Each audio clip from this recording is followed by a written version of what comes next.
तो पहले power of attorney के जरिए हम जो भी स्टॉक सेल करते थे, ब्रोकर उस पावर ऑफ अटर्नी को यूज करके सामने जिसने बाय किया है या एक्सचेंज है, उनको वो सेटलमेंट के लिए लेके दे देता था। तो हमें कुछ भी नहीं करना पड़ता था, हमें सिर्फ दो बटन दबाने पड़ते थे, बाय और सेल, दैट्स इट। अब जो नया नोटिफिकेशन, नया गाइडलाइन आया है, उसके हिसाब से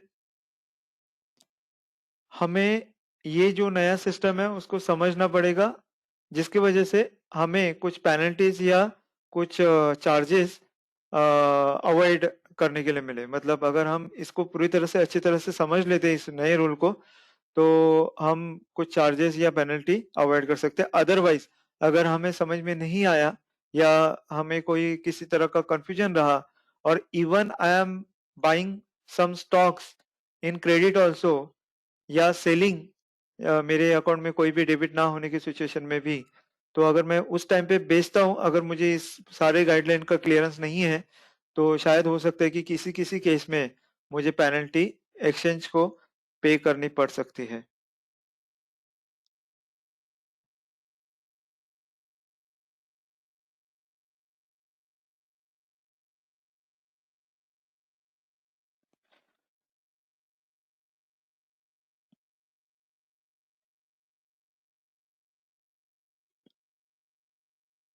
आप सभी को मेरा वॉइस सुनाई दे रहा है? Please message.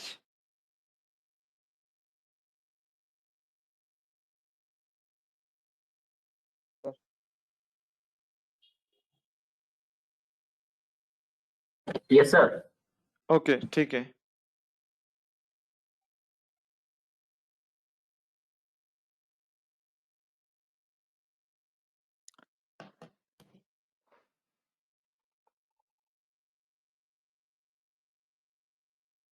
ठीक है, वेरी गुड। ठीक है,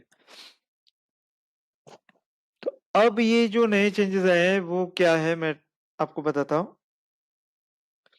अब दो पार्ट हो गए।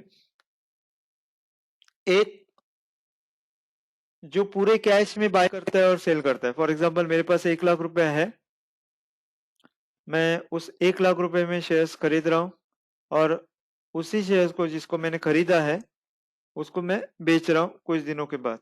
तो मैं किसी भी तरह का मार्जिन या एक्सपोजर ब्रोकर की तरफ से नहीं ले रहा हूँ। ऐसा क्लाइंट हो, ऐसा इन्वेस्टर हो, उस केस में मुझे इस नए गाइडलाइन का क्या इम्पैक्ट पड़ेगा। मैं वापस रिपीट करता हूँ। मैंने इस रूल को समझने के लिए दो लोगों को अलग अलग किया है। एक वो जो बिल्कुल मार्जिन या एक्सपोजर या लिमिट यूज नहीं करता है, जो पूरे अपने पैसे से ही खरीदता है और अपने पैसे से ही शेयर्स, अपने जो डीमैट अकाउंट में शेयर्स है उसको ही बेचता है, उसकी बात कर रहा हूँ। ऐसे कई सारे हमारे स्टूडेंट या क्लाइंट्स होंगे जो कभी भी मार्जिन ट्रेडिंग का यूज नहीं करते। उनके लिए ये नया गाइडलाइन क्या होगा, उनको क्या इम्पैक्ट पड़ेगा, उनको क्या ध्यान रखना है।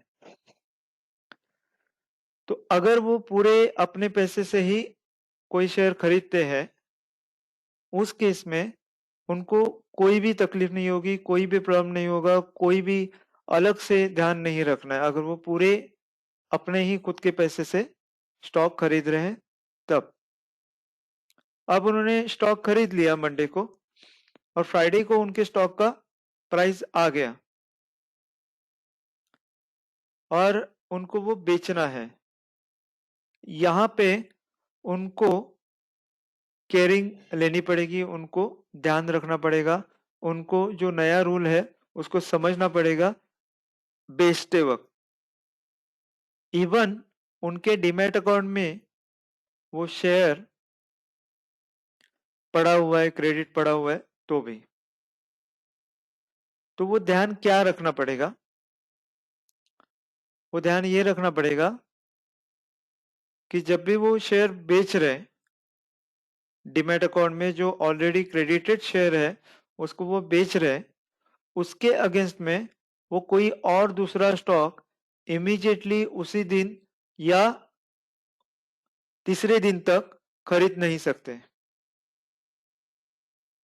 फॉर एग्जाम्पल शेयर बेचा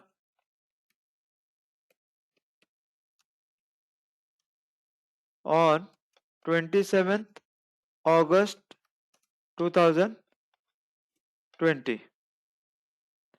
उनके डिमेट अकाउंट में पूरे के पूरे शेयर्स क्रेडिट थे, उनके लेजर बैलेंस कुछ भी नहीं था, जीरो था, मतलब ना डेबिट ना क्रेडिट, और उन्होंने 27 तारीख को वो 1 लाख रुपए के शेयर बेचे,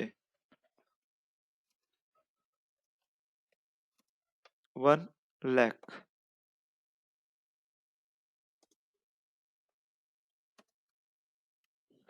ठीक है। अब तक क्या होता था कि अगर कोई इन्वेस्टर या ट्रेडर कोई भी मार्जिन या एक्सपोजर ना लेते हुए उस स्टॉक को खरीदता और जब भी वो बेचता तो इमीडिएटली अगर नया कॉल उसके पास रहेगा नया स्टॉक लेने के लिए, उसके सामने कोई कंपनी होती,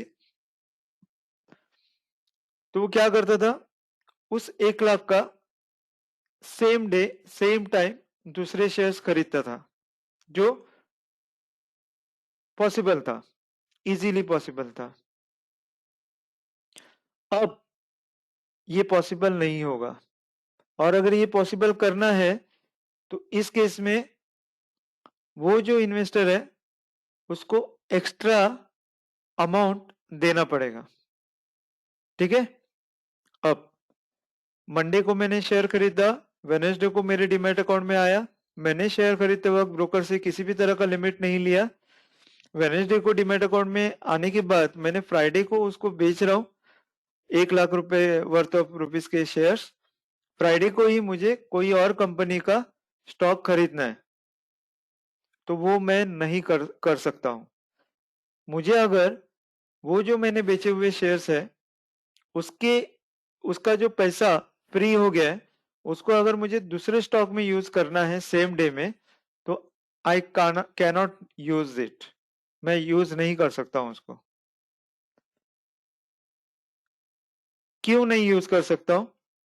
कि जो नियम है T+2, वो जैसे बाई के लिए है उसी तरह से सेल के लिए। मतलब क्या कि जो मैं 27 तारीख को स्टॉक बेच रहा हूं उसका जो पैसा मुझे आएगा वो आएगा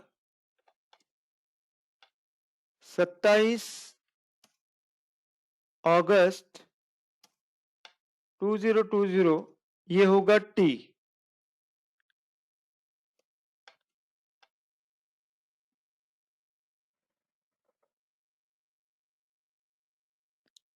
28 अगस्त 2020, ये होगा T+1,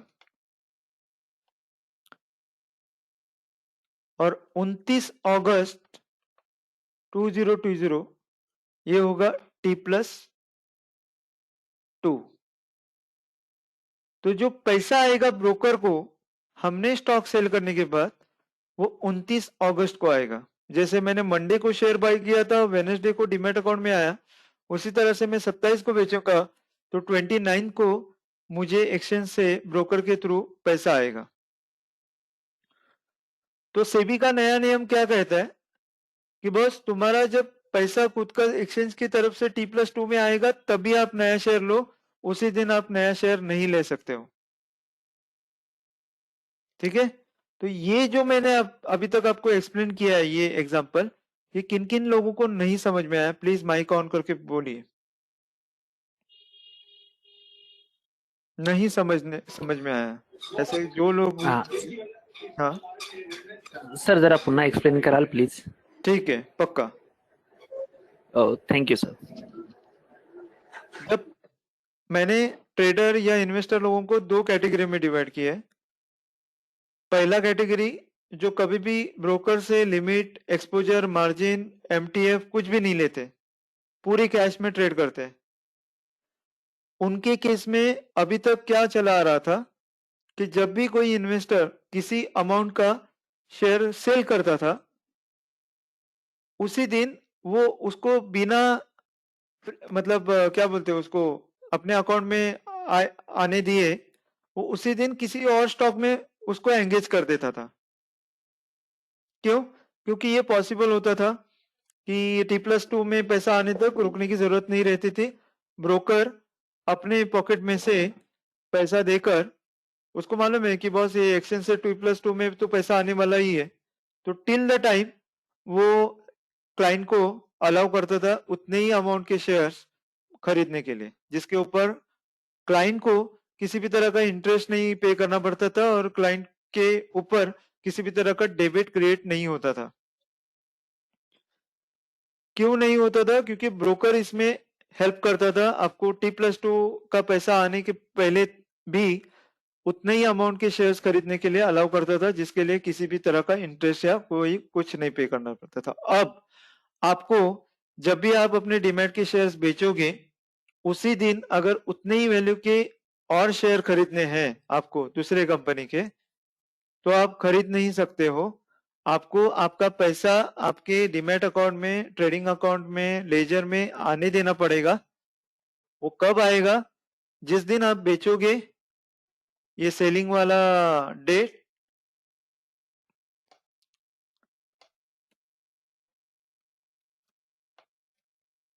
जिस दिन आप बेचोगे वो दिन पकड़कर तीसरा दिन, मतलब मंडे को अगर आपने बेचा तो आपको पैसा आएगा वेनेसडे को, और वेनेसडे को या फिर थर्सडे को आप वो शेयर खरीद सकते हो। तो आपका जो खरीदना और बेचना है वो एकदम प्रॉपर तरीके से हो पाएगा। आप उसी दिन खरीद नहीं सकते हो उतने ही अमाउंट के शेयर जितने का आपने बेचा है, आपको 2 दिन 3 दिन रुकना ही पड़ेगा। This is the new guidelines from SEBI. अभी समझ में आया? अभी भी अगर वापस रिपीट करना है तो मैं रिपीट कर सकता हूँ, क्योंकि ये पूरा 1 घंटे का सेशन लेना है हमें। क्यों 1 घंटे का सेशन लेना है? क्योंकि हमें ये पूरा रूल अच्छी तरह से समझ लेना है। अदरवाइज अकाउंट में क्रेडिट होने के बावजूद आपको पेनल्टी या अदर चार्जेस लग सकते हैं। तो मैंने 2 जगह पे डिवाइड किया।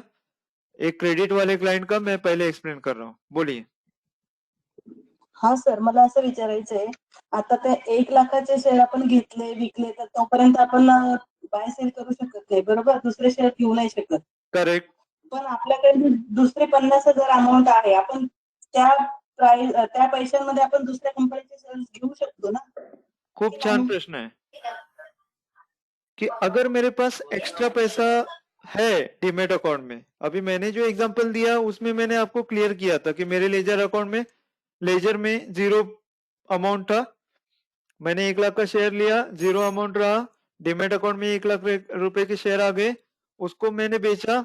बट जिस दिन मैंने बेचा उसी दिन मैं कोई और स्टॉक इसके आगे, मतलब किसके आगे, 1 सितंबर के बाद या 1 सितंबर से मैं ऐसा नहीं कर सकता हूँ जो मैं पहले कर सकता था।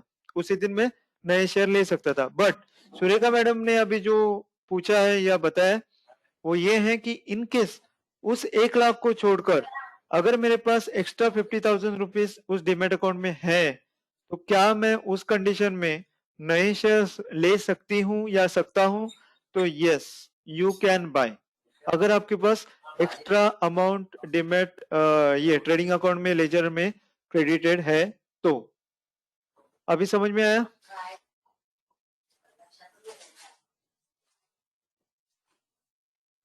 Yes sir. हो sir.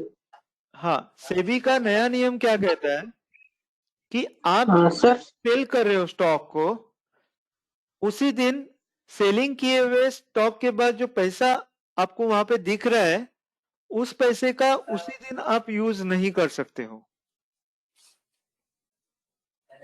Is it clear? Hello. हो सर. हाँ, यस, क्वेश्चन हा विचारा। सर. सर, जर ते आपल्या अकाउंटमध्ये आपल्याला दिसतायत पैसे पण आपण ते यूज करू शकत नाही, बरोबर? पण हा. ते आपल्या अकाउंटमध्ये आलेले आहेत हे आपल्याला कसं कळू शकेल? मग जर ते आपल्या लेजर बॅलन्स मध्ये आपल्याला दिसतायत सेल केल्यानंतर की ही अमाऊंट तुमच्या लेजर बॅलन्स मध्ये आहे, पण ती आता आपल्या अकाउंटमध्ये आली आहे की नाही हे आपल्याला कसं कळेल? व्हेरी गुड, खूप छान प्रश्न. अगोदर या प्रश्नाचं गरजच नव्हती, कारण आपल्याला ते केअर करायची गरज नव्हती. आता ह्याच्या पुढे 1 सप्टेंबर पासून आपल्याला ती गरज लागणार आहे. तर मला या रूल प्रमाणे 3ऱ्या दिवशीपर्यंत थांबावं लागणार, हे मला आता कळलंय. पण ते पैसे मला T+2 नंतर एक्सचेंज कडनं पैसे आलेत की नाही आलेत, हे कसं कळणार? तर ते कळण्यासाठी मी तुम्हाला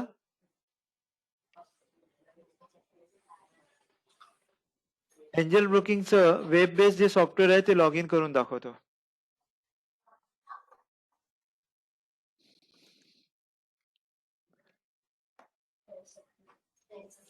टिल द टाइम कोणाकडे एखादा दुसरा क्वेश्चन असेल तर ते विचारू शकतात, किंवा एखादा डाऊट किंवा काही परत एक्सप्लेनेशन पाहिजे असेल तर ते विचारू शकतात.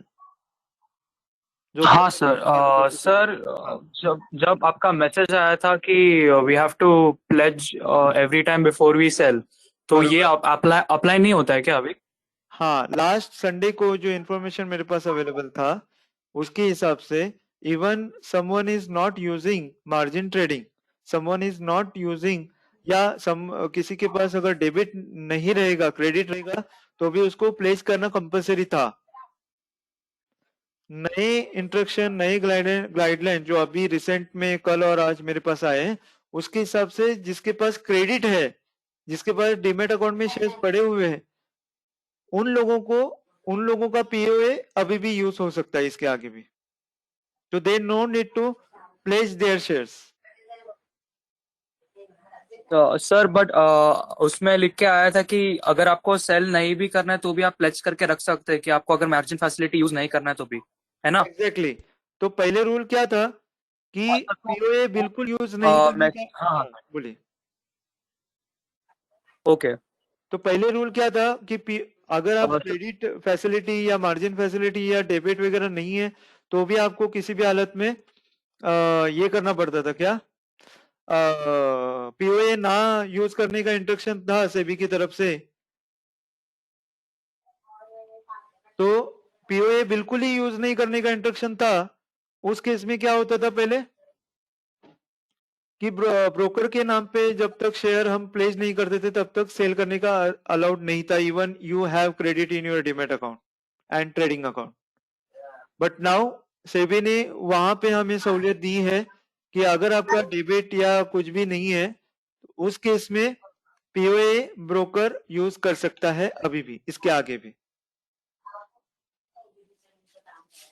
सर तो अगर अभी हमारे पास फॉर एग्जांपल मैंने अगर 5 या 6 शेयर्स लिए अलग अलग कंपनी के, हाँ, एंड मुझे मैसेज आया कि आप प्लेज करने का इनिशिएट हुआ एंड मैंने प्लेज किया, तो उससे कुछ प्रॉब्लम होगा क्या? नहीं, वापस रिपीट करो प्लीज. सर मैं खुद का सिचुएशन बताता हूँ. ठीक है. आपका जो मैसेज आया ना कि लाइक प्लेज करके रखो, अगर इफ ठीक है. आपका मार्जिन अवेलेबल भी नहीं है, आपको सेल करते टाइम प्लेज करना ही पड़ेगा. ठीक है. तो प्लेज करके रखा तो भी इश्यू नहीं होगा. तो मैंने मेरे पास ऐसा एंजल का जैसे मैसेज आते गया ना कि your pledge has been initiated, तो आप वो कर दो. तो मैंने मेरा जो भी शेयर्स था उसको लाइक प्लेज के लिए अवेलेबल किया ओटीपी वगैरह डाल के. ठीक तो है. उससे कुछ इश्यू होगा क्या? No no no, not at all. You can okay sir. तो उसका कोई चार्जेस वगैरह रहता है ना पर? सॉरी, उसका चार्जेस शायद रहता है ना? Yes yes yes yes. Pledge या अनप्लेज कितना? कभी भी कितनी भी बार कर सकते हैं. प्लेज भी कर सकते हैं, अनप्लेज भी कर सकते हैं. Yes, there are charges charge by CDSL and NSDL. अच्छा सर, वो कुछ कितना परसेंटेज रहता है कि प्रॉपर कोई फिक्स्ड रेट रहता है? हाँ, उसका जो चार्जेस स्ट्रक्चर है वो मैं आपको अभी ये सेशन चालू रहते हुए ही आपको शेयर कर दूंगा ग्रुप के ऊपर, व्हाट्सएप ग्रुप के ऊपर. Sure sir, sure sir. But yes, there are charges जो मिनिमम चार्जेस के साथ आता है. फॉर एग्जांपल परसेंटेज के हिसाब से अगर 3 रुपया होता रहेगा और मिनिमम 15 रुपये रहेगा तो 15 रुपये अप्लाई होगा. इस तरह का वो चार्जेस रहता है प्लेस का. और that charges charge by CDSL and NSDL. तो महेंद्र सर का जो क्वेश्चन था कि बॉस मुझे पैसा आया है कि नहीं आया है, ये कैसे मालूम पड़ेगा, क्लियर क्रेडिट मेरा कितना है. तो यहाँ पे जो आपको पैसे, ये जो फंड्स का पूरा दिख रहा है ना, तो यहाँ पे available margin, total margin, use margin, funds, eligible holding, trade positions, ऐसा सब कुछ आ रहा है मुझे। ठीक है, हेलो महेंद्र सर। हाँ हाँ, यस सर, यस हो। यहाँ पे अवेलेबल मार्जिन की कॉलम के सामने जो अमाउंट है ना, 217877, जो ब्लू कलर में आपको हाईलाइटेड दिख रहा है, yes, that is your clear credit balance. Okay, total margin, जो मार्जिन कॉलम में जो आपको दिख रहा है, that is your credit as well as stock के अगेंस्ट में जो आपने मार्जिन लिया है वो है। ओके, यूज मार्जिन का मतलब ये है कि आपने कोई स्टॉक नहीं लिया है, आपने कोई एफएनओ का पोजीशन लिया है जिसके लिए 355 518 में से 137 वहां पे ब्लॉक्ड है। ओके, तो जो रिमेनिंग अमाउंट बचता है 217877 is your clear credit. Okay, तो ये जो ऊपर ही हाईलाइटेड जो बड़े फॉन्ट में ब्लू में दिख रहा है, that is your clear credit. तो अगर आपका कोई स्टॉक आपने बेचा हुआ है, तो वो बेचने का जो टोटल अमाउंट बेचा हुआ है 1 लाख रुपया, अगर जो मैंने एग्जांपल लिया उसी को कंटिन्यू करता हूं, तो यहाँ पे आएगा T+2 के दिन में या T+2 के बाद, इधर ऊपर ओके। Till the times. माझा हाँ सर, बोला ना, बोला सर। टिल द टाइम्स आपको वो जो अमाउंट दिखेगा यहाँ पे दिखेगा। अगर आपका इसके अलावा कोई और सब्जेक्ट के ऊपर क्वेश्चन है तो प्लीज आस्क, पूछे। सर, ती जी अमाऊंट T+2 डेला येणार आहे, तर सेकंड डेला फॉर एक्झाम्पल मंडेला सेल केल्यानंतर वेनसडेला अकाउंट मध्ये जमा होणार आहे, बरोबर, पण वेनसडेला ती अकाउंट मध्ये जमा होणारी जी अमाऊंट आहे आता ती ऑलरेडी लेजर बॅलन्स मध्ये दिसते आपल्याला। मग बरोबर, आता इथे अवेलेबल मार्जिन मध्ये ती दिसून येईल ना की अमाऊंट ऍड झाली, ती 2,17,000 आहे, तिथे 3,17,000 व्हायला पाहिजेत, परफेक्ट, तरच ती अकाउंट मध्ये आली, बरोबर परफेक्ट, ना? Perfect. Yes, yes, got it sir, चालेल सर। ठीक है, तो मैं वापस यस सर, रिपीट करता हूँ थैंक यू। फास्टली। हाँ, थैंक यू। फास्टली रिपीट करता हूँ कि जिनका टोटल क्रेडिट बैलेंस है, जो कभी भी मार्जिन फंडिंग, डेबिट वगैरह में स्टॉक खरीदते नहीं है, उनके लिए खरीदते वक्त कोई भी प्रॉब्लम नहीं है, बेचते वक्त उनको कोई भी प्रॉब्लम नहीं है। खाली बेचने के दिन में उस बेचे हुए अमाउंट से आप एडिशनल कोई स्टॉक खरीद नहीं सकते हो उसी दिन, जब तक कि आपको एक्सचेंज से पूरा क्रेडिट नहीं आ जाता है। Is it clear? Yes sir. Okay, अब हम एग्जांपल लेते हैं उन लोगों का जिनका वो मार्जिन यूज करते हैं, उनका डेबिट रहता है या exposure, MTF, whatever it is, उनका एग्जांपल लेते हैं हम लोग। ठीक है, ओके। अब ध्यान से सुनो, क्योंकि हम में से मैक्सिमम लोग उसका यूज करते हैं, इस वजह से हमें ध्यान से उसको देखना है, समझना है, सुनना है। मेरे पास मैं मार्जिन लेकर ट्रेड करता हूँ, आई एम अ ट्रेडर। मेरे पास 1 लाख रुपया अभी अकाउंट में क्लियर क्रेडिट है, एग्जांपल दे रहा हूँ। तो definitely if I am using margin, if you I am a MTF trader, तो मैं 1 लाख के अगेंस्ट 2 लाख का मान लूंगा। करेक्ट है? Right sir. ओके। अब इस केस में नए गाइडलाइन के साथ मुझे 1 लाख के अगेंस्ट में 2 लाख का माल लेने के टाइम पे अगर मेरा एमटीएफ करके एक प्रोडक्ट होता है वो एक्टिवेटेड नहीं रहेगा, तो मैं 1 लाख के अगेंस्ट 2 लाख का माल नहीं ले पाऊंगा। आई एम रिपीटिंग, अगर मैंने किसी भी तरह का ब्रोकर से एमटीएफ करके एक प्रोडक्ट होता है, वो प्रोडक्ट के बारे में मैं एक्सप्लेन करता हूं, वो क्या है प्रोडक्ट, वो अगर मैंने नहीं लिया हुआ है उस केस में मैं 1 लाख के अगेंस्ट 2 लाख का माल नहीं ले सकता हूं, जो मैं पहले ले सकता था। मैंने डीमैट अकाउंट और ट्रेडिंग अकाउंट ओपन किया, मेरे पास पैसा है, मैं 5,000 रुपया, तो अगर मुझे 10,000 का माल लेना होता था तो मैं ले पाता था, लेकिन 1 सितंबर से मैं वो नहीं ले पाऊंगा। उसको अवेल करने के लिए मुझे ब्रोकर के पास से एक फैसिलिटी दी जाती है MTF करके, मार्जिन ट्रेडिंग फैसिलिटी, वो मुझे अवेल करनी पड़ेगी, वो मुझे लेनी पड़ेगी, और वो ऑलमोस्ट सारे लीडिंग ब्रोकर्स प्रोवाइड करते हैं। MTF सिर्फ एंजल ब्रोकिंग में नहीं है, तो वो ऑलमोस्ट सारे ब्रोकर के पास अवेलेबल है। उस प्रोडक्ट को जब मैं अप्लाई करूंगा या फिर वो प्रोडक्ट मैं लूंगा, वो प्रोडक्ट अवेल करके लूंगा मेरे ब्रोकर के पास से, तो मैं 1 लाख के अगेंस्ट में 2 लाख का माल ले सकता हूं। अब वो प्रोडक्ट एग्जैक्टली है क्या MTF? तो मार्जिन ट्रेडिंग फैसिलिटी, ये उसका फुल फॉर्म है। और मार्जिन ट्रेडिंग फैसिलिटी होता क्या है, तो मैं आपको समझाता हूं। MTF, ठीक है, बहुत पहले जब MTF नहीं था तो ब्रोकर अपने पॉकेट से ही पैसा देता था, जब चाहो आप उसको क्लियर करो, कोई प्रॉब्लम नहीं, मैं आपको 1 लाख रुपए मेरे पॉकेट में से देता हूं, ऐसा ब्रोकर बोलता था। तो सेबी ने क्या किया, एक नया नियम निकाला जिसमें सारे ब्रोकर्स को मार्जिन खुद के पॉकेट में से, खुद के अकाउंट में से देना बंद करने के लिए बोला। तो अभी होता क्या है, अभी फिलहाल MTF में ब्रोकर एक सेपरेट कंपनी है, डिफरेंट एंटिटी, ठीक है।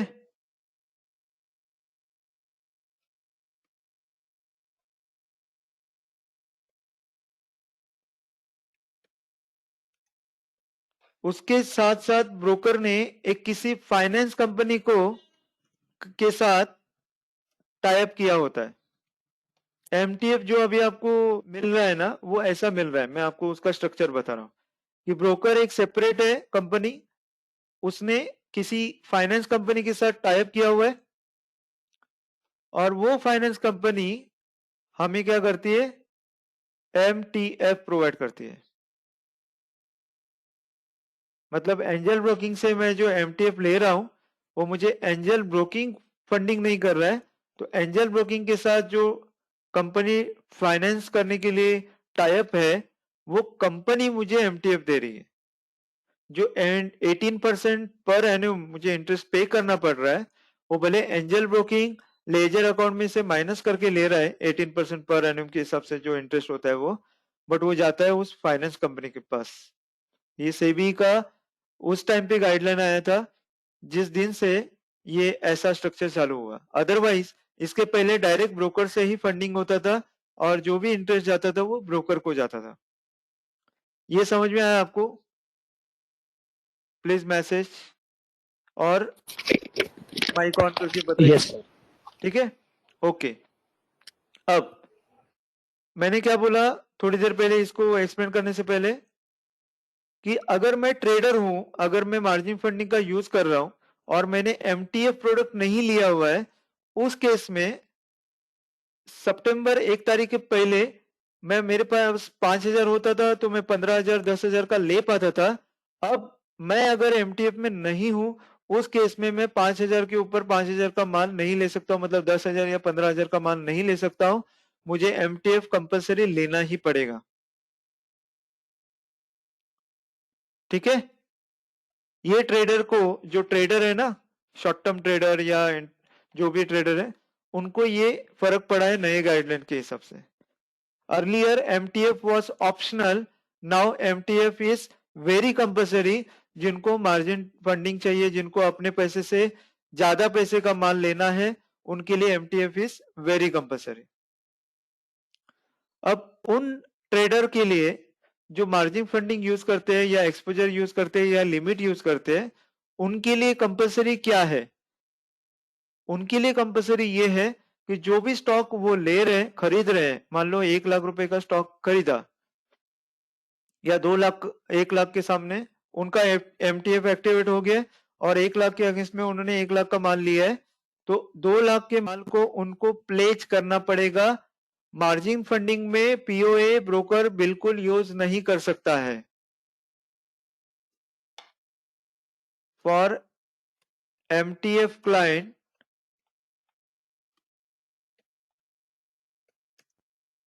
broker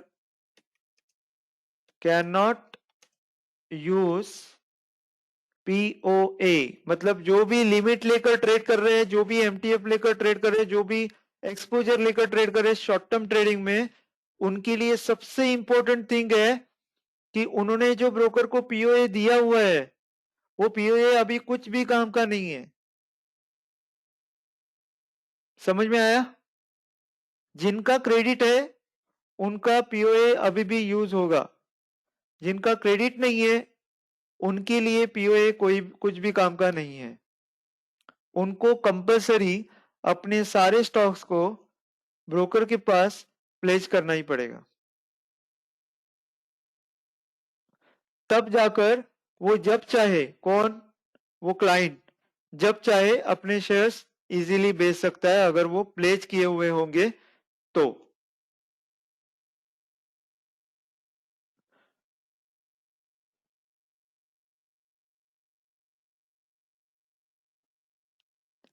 अगर कोई स्टॉक प्लेज नहीं किया हुआ है, मैं ट्रेडर लोगों के लिए बोल रहा हूं, अगर कोई स्टॉक प्लेज नहीं किया हुआ है और वो स्टॉक वो ट्रेडर बेच रहा है,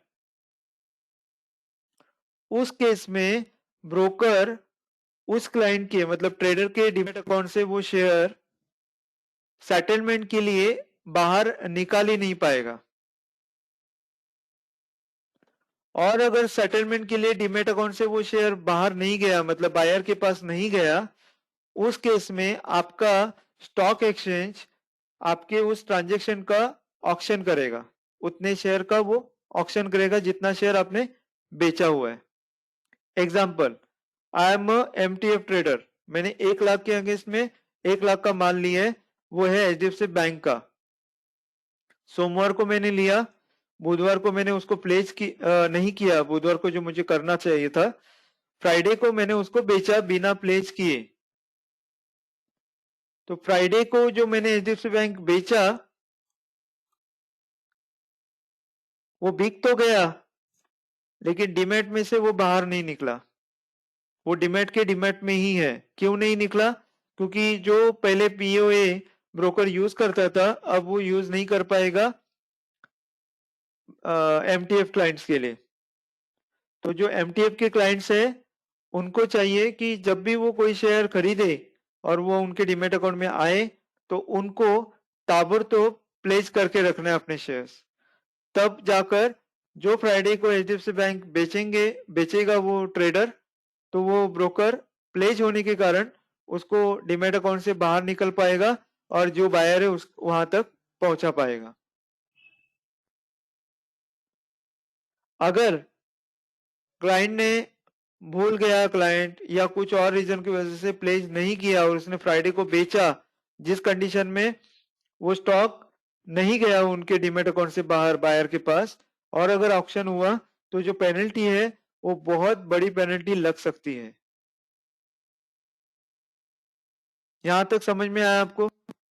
प्लीज मैसेज और कॉल करके मतलब माइक ऑन करके बता सकते हो। म्हणजे सर MTF मध्ये आपण जे काही स्टॉक बाय करणार आहोत ते विदाउट प्लेज आपण सेल करूच शकत नाही। एक्झॅक्टली। ओके, पण सर आपल्या अकाउंट मध्ये आल्यानंतर आता फॉर एक्झाम्पल माझ्याकडचे जे 6 कंपन्यांचे शेअर होते ते मी प्लेज केले 3 दिवसापूर्वी, पण 6 पैकी फक्त 4च कंपन्यांचे शेअर्स प्लेज झाले, उरलेल्या 2 कंपन्यांचे झालेच नाहीत। मग आता त्यावेळेस पण असं झालं तर मग काय करायचं? ओके, तो महेंद्र सर का क्वेश्चन है कि उन्होंने 6 कंपनीज की थी, 2 कंपनीज नहीं हुई, 4 कंपनीज प्लेज हुई। तो अगर आपका पूरा क्रेडिट है अकाउंट में तो वो करने की जरूरत नहीं। अगर आपका डेबिट है और आपने किया और 6 में से 4 ही कंपनीज हुई और 2 नहीं हुई, और आपको जो नहीं हुई 2 उन्हीं को अगर आपको सेल करना है तो you can raise request to broker कि बॉस मेरे एंड से Okay. मैंने ये प्लेस करने की कोशिश की, ये नहीं हुआ, प्लीज आप प्लेस रिक्वेस्ट आप अपनी तरफ से डाल दीजिए, तो ये प्लेस होगा और मुझे जब भी सेल करना होगा मैं उसको बेच सकूंगा। तो this is the another way जो कल से हमारे मतलब ब्रोकर के सिस्टम पे अवेलेबल हो गया यस्टरडे से। तो महेंद्र सर, Okay. अगर आपका 6 में से 2 स्टॉक नहीं हुआ है तो उसका मुझे नाम दीजिए, मैं मेरे एंड से उसका रिक्वेस्ट दे देता हूँ। वो रिक्वेस्ट देने के बाद आपके पास ओटीपी आएगा और वो ओटीपी जब आप मुझे शेयर करोगे तो वो रिक्वेस्ट कंप्लीट होगा।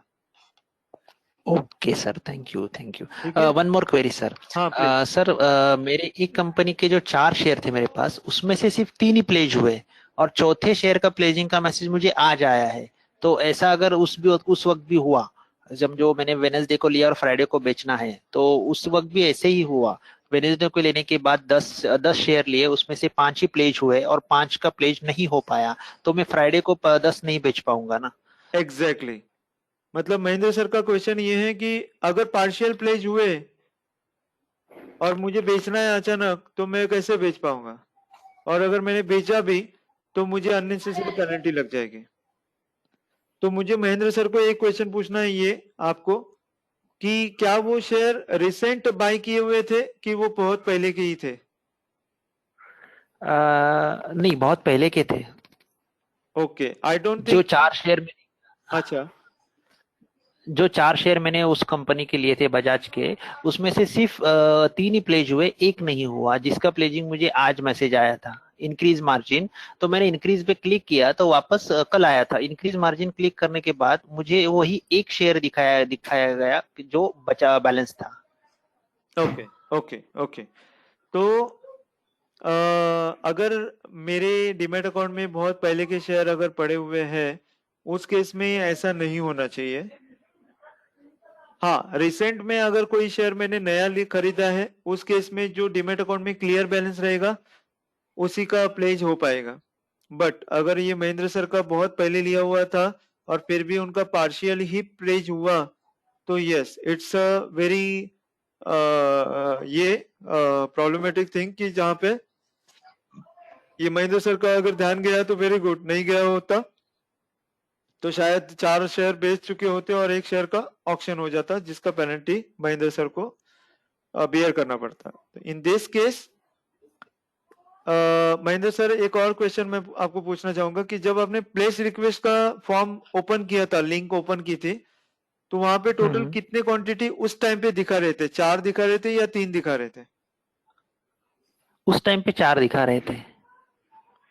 Okay okay okay. क्योंकि जो क्लियर डीमैट बैलेंस स्टॉक का होता है ना, वो क्लियर डीमैट बैलेंस ऑटोमेटिक उस लिंक में दिख जाता है कि इतने इतने शेयर आपके पास है।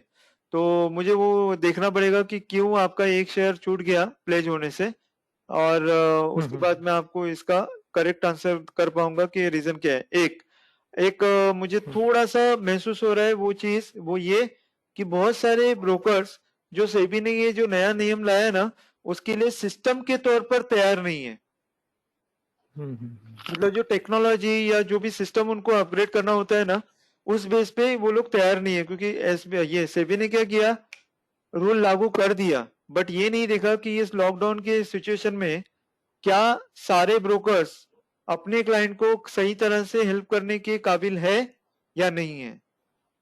बहुत सारे ब्रोकर्स आज के डेट में भी 20 से 25% या 30% एम्प्लॉइज के साथ काम कर रहे हैं, जो उनका रेगुलर काम है। उसमें ये एक और चीज उन्होंने इम्प्लीमेंट करने के लिए बोला, जो इमीडिएट बेसिस पे इम्प्लीमेंट करने के लिए बोला। तो it's a very difficult to brokers की बॉस ये रेगुलर एक्टिविटीज और प्लस ये इन दोनों को एक साथ में ये कर पाना। तो यस, टेक्निकल एरर्स कुछ हो सकते हैं, तो उस केस में थोड़ा सा आप हमें सपोर्ट कीजिए कि जब भी आपको कोई भी इस तरह का प्रॉब्लम फेस हो, इमीडिएटली हमें इंटीमेट कीजिए, तो हमारे एंड से हम कुछ ना कुछ आपको हेल्प करने की कोशिश करेंगे। Yes sir, definitely. Any other question? Sir hello. हाँ सर आता मी एमटी हे मार्जिन यूज करत नाही, पण ज्या वेळेला मला जर USD किंवा करन्सी मध्ये ट्रेड करायचे असेल तेव्हाही प्रॉब्लेम होईल की नाही? नो, डेरिवेटिव ट्रेडर के लिए जो पहले नियम था, जो पहले मार्जिन था, पहले जो सारी चीजें थी, वो वैसे के वैसे ही है. ओके. हॅलो हाँ, यस. हॅलो सर हाँ, यस. मला की हाँ. SMS आला होता एंजल कडून पण आला होता आणि CDSL कडून पण आला होता. बरोबर. मग मला दोन्ही मध्ये पण प्लेज करावं लागणार का? CDSL is a custodian. तुम्हाला तर मग मला तिथे पण नाही नाही नाही वेगळं तुम्हाला तिकडे प्लेस करायची गरज नाही.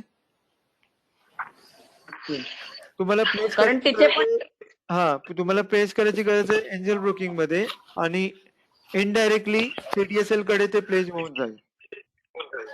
आणि सर एंजल ब्रोकिंग मधून जो मला मेसेज आला होता ना मी तोच ओपन केला म्हणजे तीच लिंक ठीक आहे. ओपन केली. ठीक आहे. पण त्याच्यामध्ये माझे समजा माझ्या आता अकाउंट मला 10 शेअर्स आहेत. ठीक आहे. 10 कंपनी. हा. तर त्याच्यातले फक्त मला 2 कंपन्यांचे शेअर्स आले आणि त्याच्यातली एक जुनी होती म्हणजे जे मी फार अगोदर घेतलेलं आहे आणि एक आताची होती. तर मला वाटलं काय म्हणजे ते जुन्याचं आहे म्हणून मी ती प्लेज केली आणि ती नवीन होती म्हणजे मी म्हटलं आता ते नवीन आहे म्हणजे मला जर ते विकायचं झालं तर मला ते मिळणार नाही जर मी प्लेज करून ठेवलं तर. म्हणून मी फक्त ती जुनी होती तेवढंच फक्त प्लेज केलं आणि जो नवीन होता तो प्लेज नाही केलाय. हा तर मला असं रिक्वेस्ट करायची वाटते की तुम्ही जे नवीन आहेत ते पण प्लेस करून ठेवा फॉर सेपर साइड. पण मग ते आता त्यांचं येणार त्यांचं म्हणजे आता तो SMS आला होता मला तर मग ते आता कसं म्हणजे त्यांचा SMS येणार की आपल्याला करावं लागणार? आपण रिक्वेस्ट टाकू शकतो. इथे मार्जिन अगेन्स्ट होल्डिंग दिसते. हे माझ्या स्क्रीन वरती लॅपटॉपच्या स्क्रीन वरती इथे वरती मी कर्सर हलवतोय. मार्जिन अगेन्स्ट होल्डिंग या इथे क्लिक केल्यानंतर एक पेज दिसेल बघा इथे. हा पेज दिसतोय. याच्यामध्ये स्टेप्स दिसत आहे. Step number 1 select stock. आपण होल्डिंग मध्ये जायचं. ओके. त्याच्यामध्ये select stocks you wish to get additional margin on and submit the request. Second, you will receive from CDSL via SMS email to authenticate your transaction in next 10 minutes. Initiate your transaction using PAN. तिसरा OTP. चौथा तुम्हाला authenticated झालेलं message येईल 15 मिनिटाच्या आतमध्ये की एवढं एवढं तुमचं मार्जिन हे स्टॉक्स प्लेस झालेले आहेत करून. ओके. हे आहे प्लेस रिक्वेस्ट करण्याचं पेज. जर तुम्हाला ऑलरेडी केलेल्या प्लेसचं विड्रॉ करायचं असेल म्हणजे त्याला म्हणतात अनप्लेज. तर इथे विड्रॉ मार्जिनचं बटन आहे त्याच्यावर क्लिक केलं तर तुम्ही ते तुमचे जे शेअर्स आहेत ते अनप्लेज करू शकता म्हणजे ते प्लेज मधून निघून जाणार बाहेर. Okay sir. ठीक आहे. पूर्वी स्टॉक मार्केटमध्ये आपल्याला जर एखादे शेअर घ्यायचे असतील तर 10,000 रुपये बॅलन्स असताना मी कॅश ट्रेडरची बोलतोय म्हणजे ज्यांना कुठल्याही प्रकारचं मार्जिन कुठल्याही प्रकारचं लिमिट कुठल्याही प्रकारचं डेबिट नाही करायचंय त्यांच्याबद्दल बोलतोय की 10,000चं कॅश बॅलन्स असताना पण तो व्यक्ती 1,00,000 रुपये 50,000 रुपयाचे स्टॉक घेऊ शकत होता. ज्याच्यामध्ये तो स्टॉक घेऊन झाल्यानंतर संध्याकाळी जेव्हा तो फ्री होईल त्यावेळेला तो रिमेनिंग अमाऊंट ट्रान्सफर करायचा. त्याला कुठल्याही प्रकारचं लिमिट किंवा एक्सपोजर मार्जिन नकोय. त्या केसमध्ये पण तो काय करायचा जेवढे अमाऊंट आहे त्याच्यापेक्षा जास्त अमाऊंटचं घेऊन ठेवायचं आणि त्याच दिवशी त्यांना ब्रोकरला ट्रान्सफर करायचं पैसे आरामात नंतर. कारण स्टॉक घेणं हे त्यासाठी खूप इम्पॉर्टंट होतं इमिजिएटली. मग तो जसा फ्री होईल तसा तो स्टॉक घेत होता अमाऊंट पे करत होता ब्रोकरला. आतापासून या नवीन नियमाप्रमाणे जर तुम्ही MTF चे क्लायंट नाही आहात त्या केसमध्ये तुम्हाला जेवढ्या अमाऊंटचे शेअर्स घ्यायचे आहेत तेवढी पूर्णच्या पूर्ण अमाऊंट तुमच्या लेजर बॅलन्स मध्ये तुमच्या ट्रेडिंग अकाउंट मध्ये असायला पाहिजे. आपके अकाउंट में क्लियर बैलेंस होना चाहिए तब जाकर आप उस स्टॉक को खरीद पाओगे अगर आपने MTF नहीं लिया हुआ है तो. समझ में आया? आणि सर माझा एक क्वेश्चन आहे. हाँ आता आज मी समजा सकाळी शेअर परचेस केले हाँ आणि ते शेअर्स मला दुपारी समजा त्याची म्हणजे मला त्याची व्हॅल्यू मिळते आणि मला ते दुपारी विकायचे आहेत, सेल करायचे आहेत. हो. त्या केसमध्ये मी कसे काय ते करू शकते? म्हणजे मग मला तेव्हाचे तेव्हा लगेच प्लेज करून मग मी नंतर सेल करू शकते का त्याच दिवशी? ओके, तो रेखा मैडम का क्वेश्चन है कि अगर मैं आज 11 बजे ले रहा हूँ और 12:30 बजे मुझे उसका रेट आ रहा है, तो क्या मैं उसी दिन उसको प्लेस करके उसको बेच सकती हूँ क्या?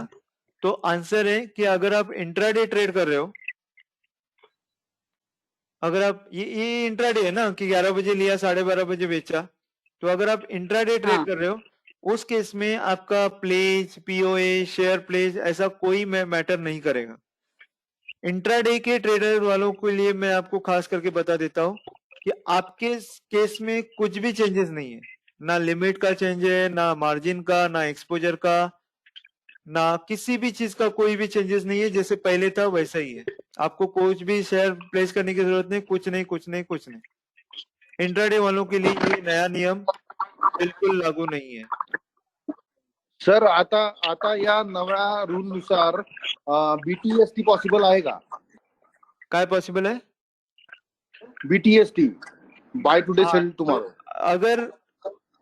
अगर आप एमटीएफ के क्लाइंट हो, अगर आप एमटीएफ के क्लाइंट हो तो यस पॉसिबल है। म्हणजे माझ्याकडे जर मार्जिन असेल तर हाँ मी ते बाय टुडे म्हणजे आज विकत घेतले आणि उद्या मी विकू शकतो। यस, बट दोनों केस में बहुत इम्पोर्टेंट माझ्याकडे जर मार्जिन असेल तर मार्जिन असेल तर पण सर तुमच्याकडे मार्जिन असेल तर आणि तुम्ही सायमल्टेनियसली तुमचा एमटीएफ पण ऍक्टिव्हेटेड असायला पाहिजे। सायमल्टेनियसली माझा एमटीएफ म्हणजे जे ब्रोकर म्हणजे ब्रोकर जे एमटीएफचं आपल्याला फॅसिलिटी देतो ना, ते तुमचं ऍक्टिव्हेटेड पाहिजे। पण या केस मध्ये पण समजा माझ्याकडे मार्जिन आहे तरी पण मला शेअर प्लेस करणं गरजेचं आहे। मार्जिन म्हणजे तुम्ही हे म्हणताय की तुमच्याकडे पूर्ण कॅश बॅलन्स आहे असं म्हणताय? म्हणजे माझ्याकडे मार्जिन अवेलेबल आहे 2 लाख एक्झाम्पल, आणि मी 1 लाखाचे रिलायन्सचे शेअर घेतले आणि मला त्याचं अप्रिशिएशन मिळतंय उद्याचे उद्या, समजा एका दिवसानंतर टुमॉरो, तर मी त्याला विकू शकतो विदाउट प्लेज? ओके, मला त्याला प्लेज करणं गरजेचं आहे। समझला। तो सर का क्वेश्चन क्या है कि उनके पास अगर पूरा क्रेडिट बैलेंस है, उस क्रेडिट बैलेंस से अगर वो स्टॉक खरीद रहे हैं और वो डीमेट अकाउंट में आने से पहले उनको दूसरे दिन बेचना है, जो नॉर्मली हम अभी कर रहे हैं, वो आगे मतलब 1 सितंबर के बाद इस पर्टिकुलर तरह के ट्रांजेक्शन के लिए जिसको बोला जाता है BTST, buy today and sell tomorrow, इस टाइप के ट्रेडिंग में उसका इम्पैक्ट क्या पड़ेगा? बरोबर है? हाच क्वेश्चन है ना तुमचा? हो बरोबर सर। ठीक है, तो बीटीएसटी ट्रेड में मतलब जो आज हम खरीद रहे कल बेच रहे, उस केस में मैंने कोई भी एमटीएफ नहीं लिया है, मैं क्रेडिट बैलेंस में बाय और सेल कर रहा हूं, उस केस में क्या होगा? और अगर मैं एमटीएफ का क्लाइंट हूं, उस केस में क्या होगा बीटीएसटी में? मैं दोनों केस आपको बता देता हूं कि क्या क्या होगा। तो पहला केस लेते कि मेरे पास पूरा क्रेडिट है और मैं एमटीएफ का क्लाइंट नहीं हूं, उस केस में जब मैं बीटीएसटी में ट्रेड करता हूं तो क्या होगा?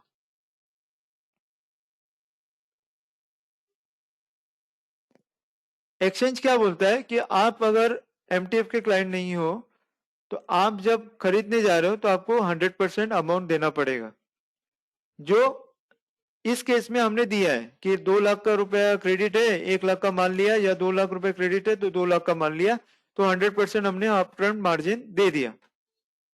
ठीक है, अब उसी 2 लाख के अमाउंट में 1 लाख का जो शेयर हमने खरीदा है, उस 1 लाख के शेयर को अगर मैं दूसरे दिन बेचने जाता हूं तो again I need to give margin selling के टाइम पे।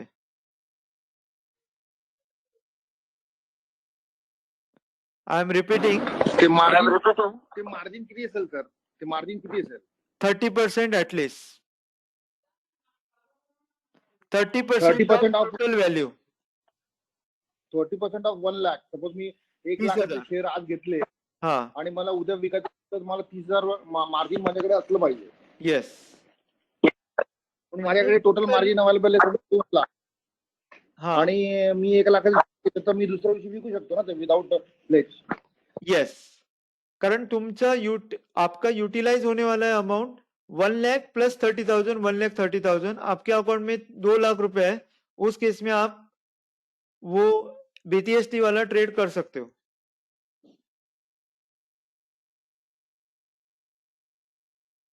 पण ते 30,000 माझे ब्लॉक होणार त्याच्यामध्ये त्या केसमध्ये. हो. जोपर्यंत ते सेटलमेंट कंप्लीट नाही होत. म्हणजे फॉर एग्जांपल तुम्ही मंडेला घेतलात, अगर आपने मंडे को लिया, ट्यूसडे को बेचा, तो बेचने वाले दिन से तीसरा दिन मतलब गुरुवार तक वो ब्लॉक रहेगा. अच्छा अच्छा, ओके ओके. तो उस अमाउंट का जो ब्लॉक रहेगा अमाउंट, उस अमाउंट का आप किसी और ट्रेड के लिए यूज नहीं कर पाओगे.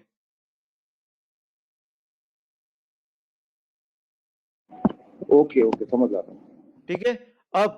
अब एमटीएफ वाले क्लाइंट के लिए क्या होगा? एमटीएफ वाले क्लाइंट को इस बीटीएसटी ट्रेड का क्या इम्पैक्ट पड़ेगा? तो जिनका एमटीएफ एक्टिवेटेड है उनके लिए जो मार्जिन फंडिंग फैसिलिटी है वो एज इट इज रहेगा. तो उसको बाय करते वक्त 100% मार्जिन पे नहीं करना पड़ेगा, जो विदाउट एमटीएफ वाले क्लाइंट को पे करना पड़ा था. तो इसी केस को इसी एग्जांपल को हम वापस एक बार लेते. 2 लाख रुपया है, 1 लाख रुपए के शेयर ले रहे.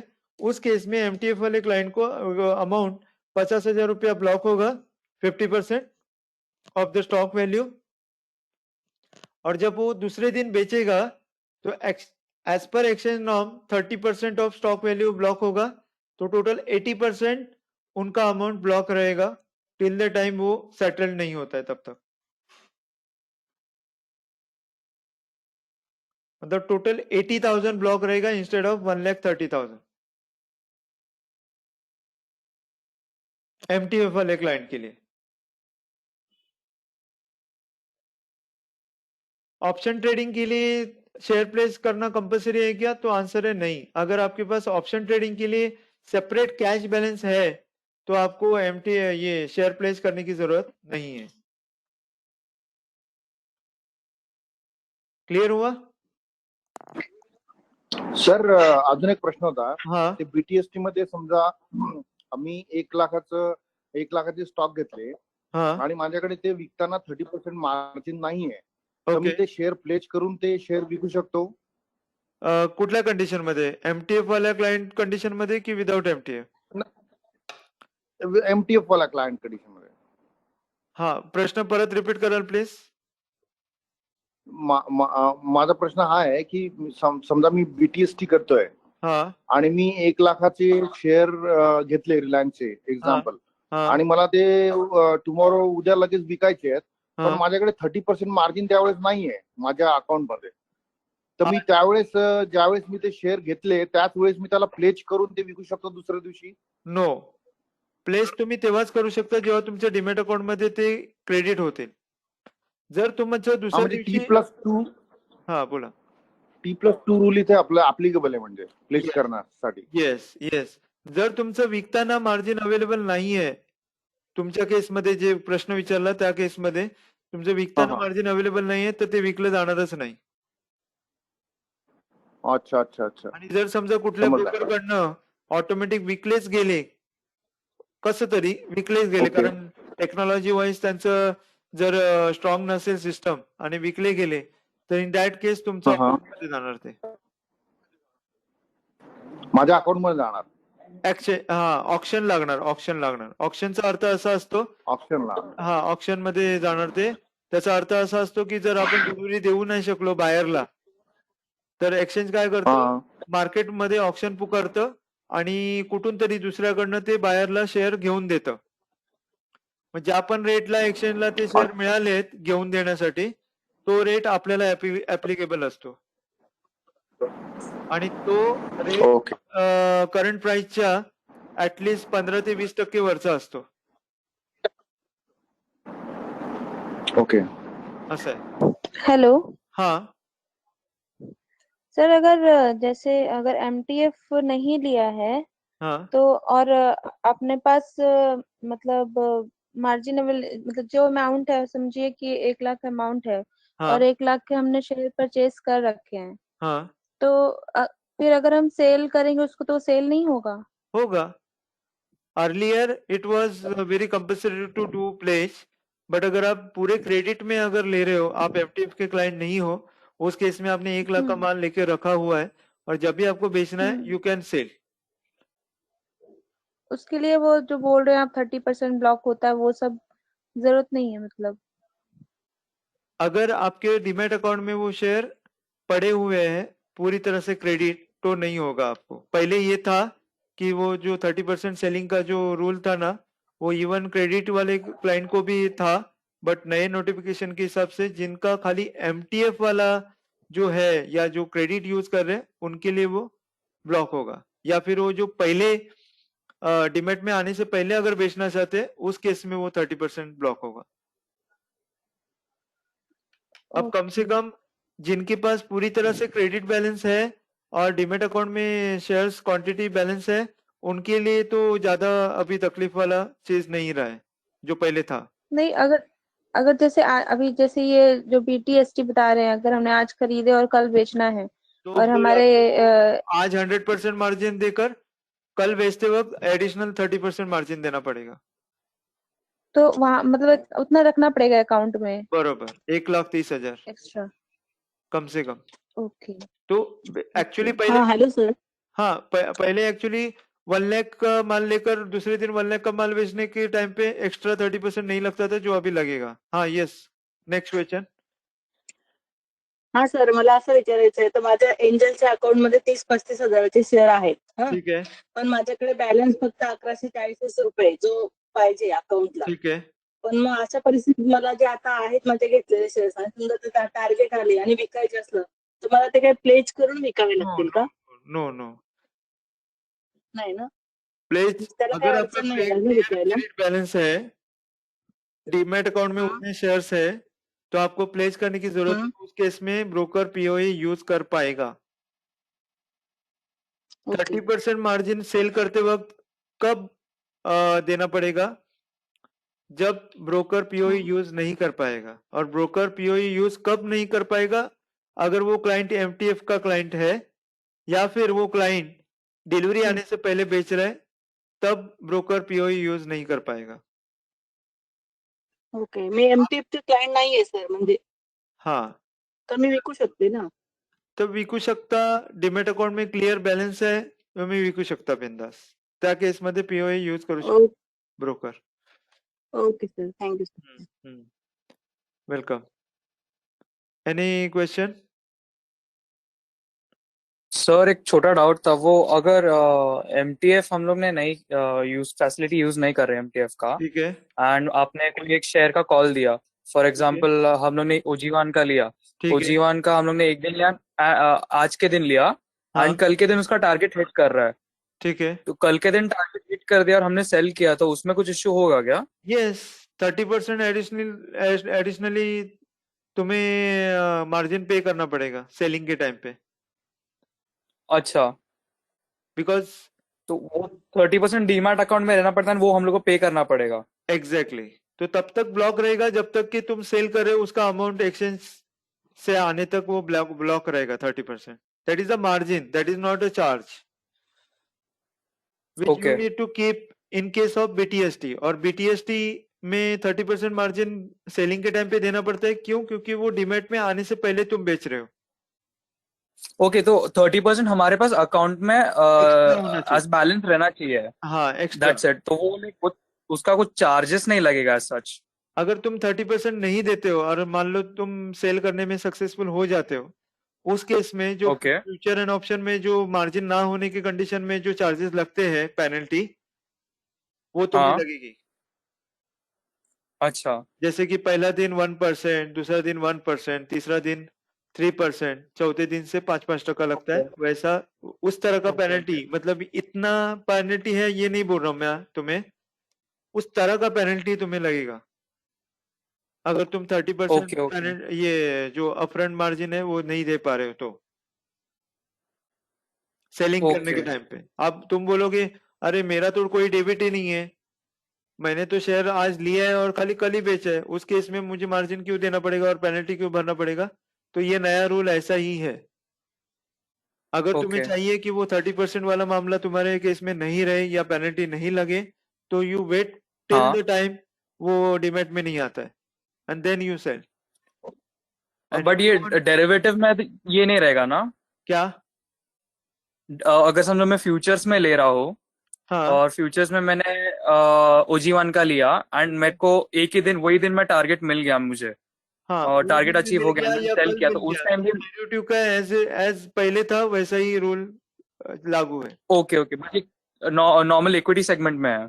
ये नॉर्मल इक्विटी सेगमेंट में नया रूल आया, एफएनओ में जैसा है वैसा ही चालू है, उसमें कोई भी बदलाव ओके नहीं ओके ओके सर। है। Any other question? हॅलो, हा सर, हाँ एक प्रश्न होता. जर मी हा नियम 1 सप्टेंबर पासून लागू होणार आहे, उद्यापासून. तर 31 सॉरी, ऑगस्ट पर्यंत हाँ बोलो बोलो. 1 सप्टेंबर पासून हा नियम लागू होणार आहे. बरोबर. 31 ऑगस्ट पर्यंत माझ्या अकाउंट मध्ये जे शेअर्स ऑलरेडी आहेत ठीक आहे. त्याच्याबद्दल अगेन्स्ट माझ्या अकाउंट मध्ये जरी हे बॅलन्स नसला तरी सुद्धा ते BOA वरून सेल होऊ शकतात का 1 जर तुम्ही सप्टेंबर एमटीएफ चे नंतर? क्लायंट नाहीये तर MTF क्लायंट नाहीये तर? अच्छा. MTF क्लायंट आहे की नाही हे आता कसं कळू शकेल? आमच्याकडनं प्रियंका तुम्हाला उद्या सकाळी कन्फर्म करेल. ओके, चालेल. MTF client okay sir. असण्यामध्ये आणि नसण्यामध्ये काय फायदे आणि तोटे आहेत ते मी तुम्हाला थोडक्यात सांगतो. एमटीएफ हा. क्लायंट नाही आहे या कंडिशन मध्ये तुम्हाला विकताना त्रास नाही होणार, म्हणजे तुम्हाला प्लेस करायला लागणार नाही. पण एमटीएफ क्लायंट नाही आहे या केसमध्ये तुम्ही जेव्हा विकत घेताय तेव्हा तुमच्याकडे अपफ्रंट पूर्ण अमाऊंट पाहिजे. ओके. yes. जे आता तुमच्याकडे अपफ्रंट पूर्ण अमाऊंट नसली तरी तुम्ही लिमिट घेऊन मार्जिन घेऊन पहिले शेअर्स खरेदी करू शकता. त्याच्यामध्ये तुम्हाला 50% अपफ्रंट द्यायचं आहे आणि 50% नाही दिले किंवा नंतर दिले तरी चालू शकताय आता एमटीएफच्या क्लायंटच्या बाबतीत. पण जर तुम्ही एमटीएफचे क्लायंट नाही होतात किंवा आहात आणि डिॲक्टिव्हेट करत आहात, त्या केसमध्ये तुम्हाला कधी पण शेअर घेताना 1 पण रुपयाचं कुठल्याही प्रकारचं क्रेडिट ब्रोकर देऊ शकणार नाही. आणि ते ऍक्टिव्हेट किंवा डिॲक्टिव्हेट एनी टाइम तुम्ही करू शकता. त्याच्यामध्ये काही मोठी प्रोसिजर नाहीये, but it takes 24 hours activate करण्यासाठी पण आणि डिॲक्टिव्हेट करण्यासाठी पण. म्हणजे तुम्ही सकाळी ओके सर. डिॲक्टिव्हेट केलं आणि त्याच दिवशी दुपारी ट्रेड केलं असं होणार नाही. ट्रेड करू शकता पण ते इमिजिएट लागू नाही होत त्याच दिवशी, दुसऱ्या दिवशी लागू होत. म्हणजे MTF मेंबर असणं फायदेशीरच आहे तर? हा, कारण मग तुमची एंट्री इझी होते ना, आणि एक्झिट करायचं असेल तर होतं काय जास्तीत जास्त तुम्हाला प्लेस करावं लागतं. हो, येस. ओके. दूसरा एक बहुत ही इंपॉर्टेंट चीज, बहुत ही इंपॉर्टेंट चीज कि let's say I am MTF client and भले मी एमटीएफ क्लायंट आहे तरी पण 2 लाखाच्या अगेन्स्ट मध्ये माझ्याकडे 1,90,000 चे शेअर्स आहेत, म्हणजे मी क्रेडिट मध्ये आहे 10,000 रुपये. In that case me repeat करतो परत जी सिच्युएशन सांगतोय ती, की माझ्याकडे 2 लाख रुपये होते, 1,90,000 चे शेअर घेतले मी, 10,000 रुपये क्लिअर लेजर बॅलन्स आहे. मी एमटीएफ क्लायंट आहे तरी, मी एमटीएफ क्लायंट आहे तरी मी एमटीएफचा यूज नाही केलाय. इनडायरेक्ट मला हे म्हणायचंय. अदरवाईज 2 लाख क्रेडिट असताना मी 4 लाखाचे शेअर्स घेऊ शकत होतो जे मी नाही घेतलेत. But I am a MTF client. In that case जेव्हा मी ते शेअर विकणार, काय मला प्लेस करावे लागणार? तर उत्तर आहे yes. If you are MTF trader, if you are MTF activated trader, then you need to place your share even you have credit in your demat account.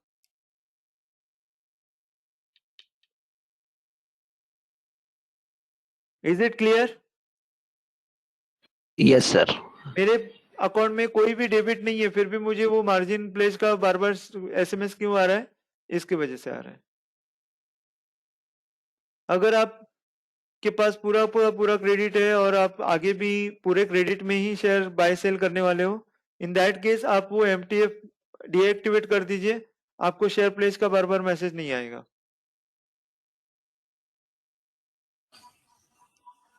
Hello हाँ येस सर, म्हणजे मी जर MTF वापरत नाहीये हाँ तर मला BTST सोडून मी जेव्हा जेव्हा शेअर विकेल तेव्हा तेव्हा प्लेज करावंच लागेल.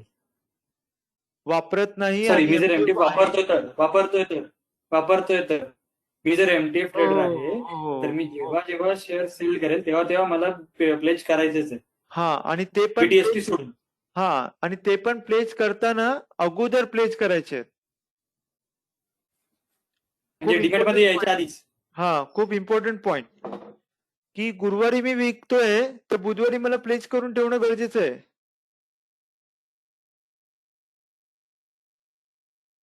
अच्छा, ओके. हा हा हा. खूप इम्पॉर्टंट पॉइंट आहे हा. आणि त्या पॉइंटच्या रिलेटेड एक ऍडिशनल इन्फॉर्मेशन तुम्हाला शेअर करतो, ती ही म्हणजे की पूर्वी कॅश सेगमेंटसाठी हे जे काय आपण आता बोलतोय क्वेश्चन अँड आन्सर हे शेअर प्लेजिंग वगैरे ते that is all about cash segment, ठीक आहे.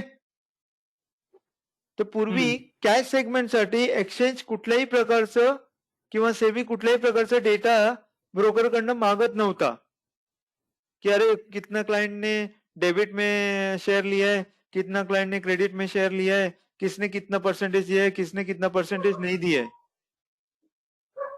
1 सप्टेंबर 2020 पासून एक्सचेंज कडे दिवसातून म्हणजे 9:15 ते 3:30 म्हणजे एवढ्या पिरियड मध्ये ब्रोकरला 4 वेळा इन्फॉर्मेशन पाठवणं कंपल्सरी आहे. रियल टाइम बेसिस वरती कि अभी मार्जिन का स्टेटस क्या है, अभी मार्जिन का स्टेटस क्या है, अभी मार्जिन का स्टेटस क्या है, अभी मार्जिन का स्टेटस क्या है. उसमें से विद एमटीएफ और नॉन एमटीएफ कितने क्लाइंट ने क्या किया है क्या नहीं किया है सगळं रियल टाइम बेसिस वरती 4 वेळा ब्रोकरना डेटा पाठवावा लागणार. म्हणून तुम्हाला आदल्या दिवशी ते शेअर प्लेस करणं गरजेचं आहे. कारण ह्याच्यामध्ये ब्रोकर सेम डे ला शेअर प्लेस करून तुम्हाला ते फॅसिलिटी देऊ नाही शकणार, कारण त्याने ऑलरेडी तो डेटा पाठवलेला असणार एक्सचेंज कडे. लक्षात येतंय मी काय म्हणतोय? हो हो, समजलं. जर असं असतं की संध्याकाळी एकत्र ब्रोकरला एक्सचेंजला इन्फॉर्म करायचं असतं, त्या केसमध्ये तुम्ही शेअर प्लेस नाही केलेले असले विकताना तरी चालू शकत होतं. पण आता ब्रोकर स्वतःतर्फे कुठल्याही प्रकारची मदत तुम्हाला नाही करू शकणार आहे. तुम्हाला आदल्या दिवशी ते शेअर प्लेस करायचे तरच तुम्ही ते दुसऱ्या दिवशी विकू शकता. अचानक त्याच दिवशी तुम्हाला आठवलं कि बॉस ये मुझे शेयर सेल करना है लेकिन प्लेज करना रह गया और अभी रेट आ गया है, तो इन दैट केस जेव्हा तुम्ही ते विकताय, आय एम रिपीटिंग पॉइंट की तुम्ही शेअर प्लेज नाही केलाय आणि तुम्ही ते विकताय, तुमच्या डीमॅट अकाउंट मध्ये ते क्लिअर क्रेडिट मध्ये आहेत शेअर्स, पण तुम्ही प्लेज नाही केलंय. अगर आपने प्लेज नहीं किया है,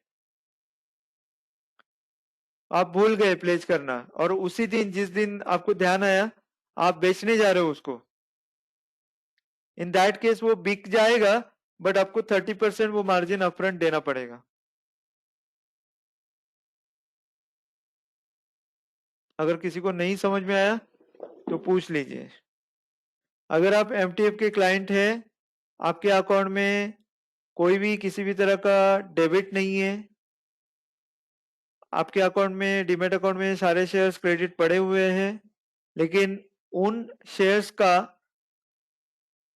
भाव किसी दिन आ गया, आपको मालूम पड़ा कि अरे मैंने कल उसको प्लेस करके रख देना चाहिए था जो मैंने नहीं किया है, और फिर भी आप जबरदस्ती उसको उस दिन बेच रहे हो जिस दिन आपका भाव आ रहा है, और अगर वो अनप्लेज रहेगा और आप बेच रहे हो, उस केस में आपका बिक जाएगा शायद, बट आपको 3 दिन तक 30% मार्जिन एक्सचेंज को देना पड़ेगा जो ब्लॉक रहेगा 3 दिन तक. हा सर, इन दॅट केस 30,000 पे करायचे मार्जिन, त्यावेळी आपल्याला पेनल्टी पण लागेल? नो, अगर वो 30,000 आपको एक्स्ट्रा पे करने के लिए आपके डीमैट अकाउंट में या ट्रेडिंग अकाउंट में पैसा है तो आपको पेनल्टी नहीं लगेगा. लेकिन अगर आप एमटीएफ के क्लाइंट हो, 1 लाख का माल लिया, डीमेट में आ गया, 1 लाख का माल बेचा, बट बेचते वक्त आपको ध्यान में नहीं रहा कि इसको पहले प्लेस करना जरूरी था, आपने उसको बेचा तो वो बिक जाएगा, बट आपको 30,000 एडिशनल उसी दिन आपके लेजर अकाउंट में, ट्रेडिंग अकाउंट में वो पैसा क्रेडिट करके रखना पड़ेगा। अगर आपने नहीं रखा, आपने बोला यार पैसा यहाँ अभी सेल करने के टाइम पे कहाँ से लाऊं मैं, जाने दो, जो लगेगा वो लगने दो, तो 30,000 के ऊपर आपको 3 दिन का जो भी पेनल्टी रहेगा 1% या 2% या 3% पर डे के हिसाब से आपको वो 3 दिन भरना पड़ेगा। Okay sir, thank you. Any more question? आणि सर अजून एक प्रश्न आहे. हा. सर अजून एक प्रश्न आहे. हा समजा मी माझे स्टॉक प्लेज केलेले आहेत, हा तर ते विकायच्या आधी त्याला अनप्लेज करणे गरजेचे आहे ब्रोकर कडून, की ते प्लेज कंडिशन अगर मध्ये आप मी विकू शकतो? अगर आप एमटीएफ के क्लाइंट हो, अगर आप एमटीएफ के ओके. क्लाइंट हो तो यस, आपने अगर प्लेस किया हुआ है तो बेचते वक्त आपको अनप्लेस करने का जरूरत ही नहीं है, अगर आप एमटीएफ के क्लाइंट हो।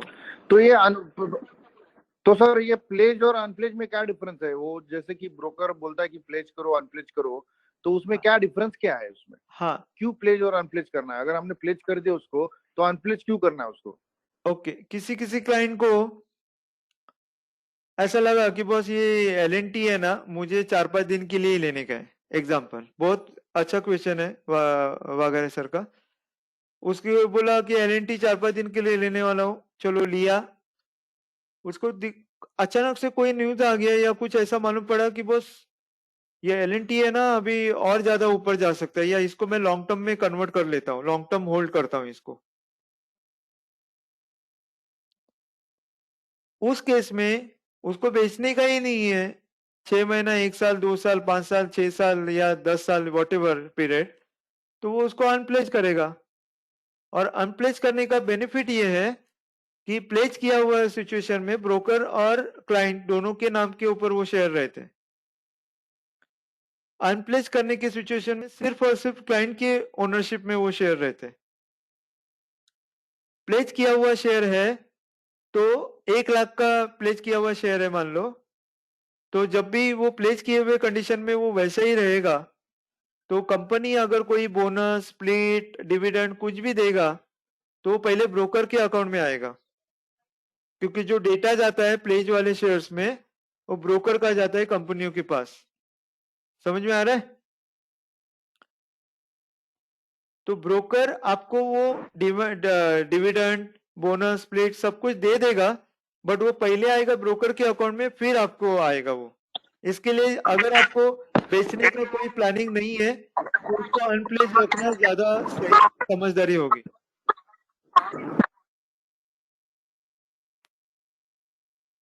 समझ सर। ओके, तो अगर आप इंट्राडे में ट्रेड कर रहे हो तो आपको इस नए रूल का कोई भी इम्पैक्ट नहीं होगा, एज पहले आप करते थे उसी तरह से आप इसको कंटिन्यू कर सकते हो। इंट्राडे वालों के लिए ये शेयर प्लेज का, पीओए का या नए रूल का कोई भी किसी भी तरह का दिक्कत नहीं होगा। ठीक है, एनी मोर क्वेश्चन?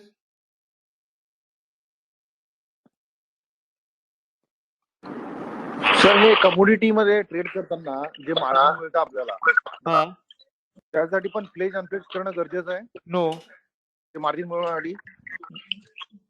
नहीं, अभी एफएनओ के लिए कैश का मार्जिन बंद कर दिए। कमोडिटी म्हणजे एफएनओ मध्ये मार्जिन मिळणारच नाही आता? हाँ, नहीं, commodity is a pure derivative segment. Even आपको करेंसी में भी स्टॉक के अगेंस्ट में अगर ट्रेड करना है तो आप नहीं कर सकते हो।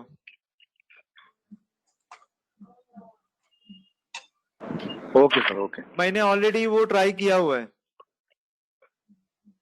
तो मैं उसके लिए कंफर्म हूं कि आप करेंसी, कमोडिटी या इक्विटी डेरिवेटिव में आपके होल्डिंग जो ऑलरेडी 5-10 लाख के, 15 लाख के जो भी होंगे, उसके क्रेडिट को आप करेंसी, इक्विटी और कमोडिटी मार्केट, ये तीनों में डेरिवेटिव सेक्शन में यूज नहीं कर सकते। उसके लिए आपके पास फ्रेश कैपिटल ही होना चाहिए।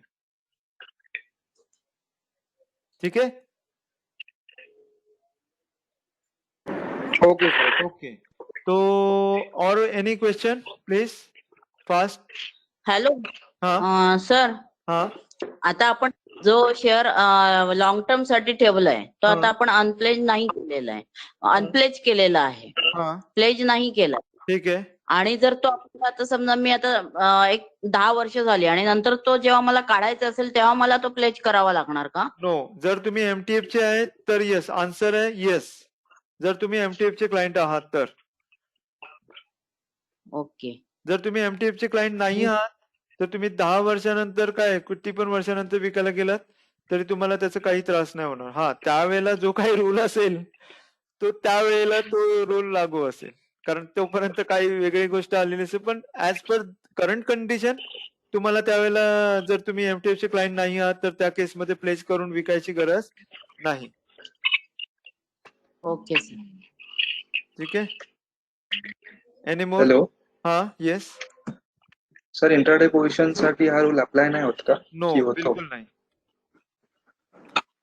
ती फक्त नवीन, हा फक्त ज्यांनी आज घेतलेत उद्या विकतायत, आज घेतलेत 2 दिवसांनी विकतायत, आज घेतलेत, डिलिव्हरी घेऊन जे विकतायत त्यांच्यासाठीच अप्लाय आहे. आज घेऊन 15 दिवसांनी विकतायत त्यांच्यासाठीच तो अप्लाय आहे. त्याच्यामध्ये पण 2 कॅटेगरीज आहेत, MTF client and non MTF client. Non MTF क्लायंटला अपफ्रंट पूर्ण पैसे द्यावे लागणार. विकताना जोपर्यंत विकलेल्या शेअरचे पैसे डीमॅट अकाउंट, ट्रेडिंग अकाउंट मध्ये येत नाही तोपर्यंत ते नवीन स्टॉक घेऊ शकणार नाही. जर त्यांच्याकडे एक्स्ट्रा पैसे आहेत तर ते नवीन स्टॉक सेम डे घेऊ शकतात, पण त्याच पैशाने जर नवीन स्टॉक घ्यायचे असतील तर ते घेऊ शकणार नाही. आणि जो एमटीएफ क्लायंट आहे त्याचं क्रेडिट आहे, तो मार्जिन वापरतोय की नाही वापरतोय, सगळ्या सिच्युएशन मध्ये एमटीएफ क्लायंटला प्लेस करावेच लागणार शेअर सर्व, तरच हो, ब्रोकर. पण ते इंट्राडे पोझिशन मध्ये पण का? No no no no no no, तेच सांगतो ना, इंट्राडे मध्ये कुठल्याही प्रकारचं कोणतेही चेंजेस नाहीये. जसं आता होतं तसंच राहणार पुढे. ओके.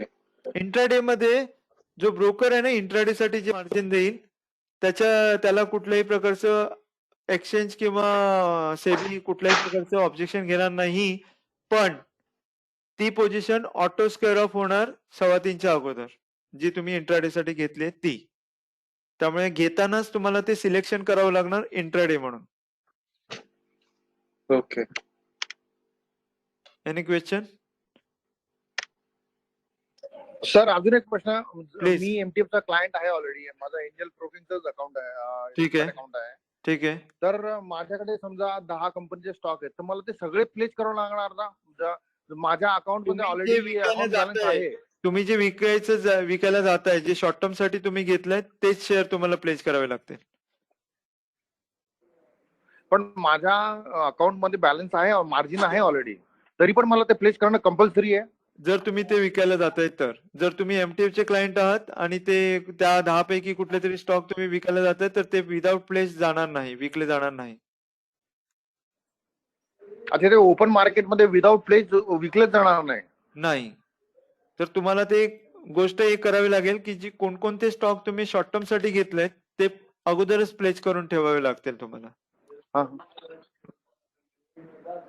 अच्छा अच्छा. असं आहे ते. Any more question?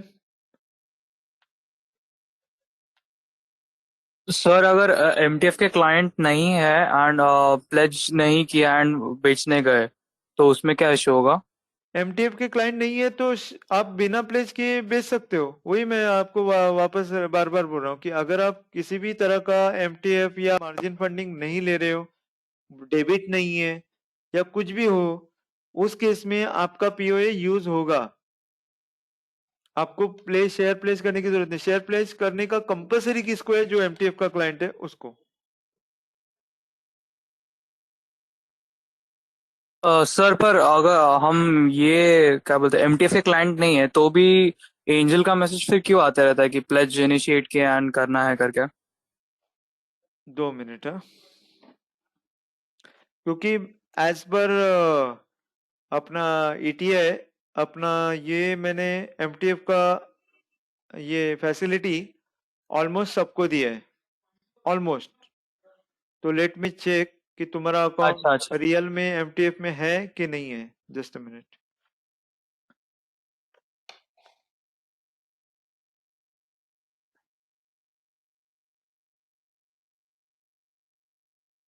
You are a MTF client. Okay okay दिख रहा है MTF? That is why you are getting message हाँ सर continuously. ठीक है?